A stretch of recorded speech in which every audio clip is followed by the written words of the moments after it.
திமுகவை பொறுத்த வரைக்கும் இது வரைக்கும் தமிழ்நாட்டுல தொடங்கப்பட்ட அனைத்து கட்சிகளும் திமுகவை எதிர்த்து தான் தொடங்கப்பட்டிருக்கிறதே தவிர வேற எந்த ஒரு புது விஷயத்துக்காகவும் தொடங்கல. புரியுதுங்களா?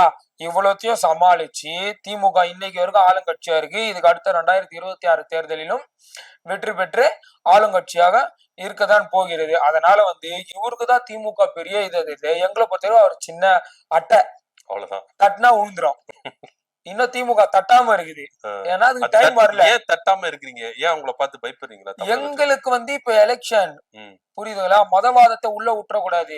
இந்த புள்ள புடிச்ச நாங்க பார்க்க போயிட்டு மதவாதத்தை உள்ள விட்டுட்டா அது பெரிய மக்களுக்கு பெரிய ஆபத்தாயிரும். அதனால எங்களுடைய நோக்கம் இப்போதைக்கு பாசிச சக்திகள் உள்ள வரக்கூடாது.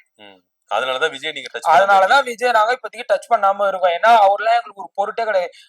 எங்களுடைய மாவட்ட செயலாளர் ஈடாக மாட்டாரு அவரு. புரியுதுங்களா? எங்களுடைய மாவட்ட செயலாளர் சேகர் பாபுக்கு ஈடாக மாட்டாரு விஜய்.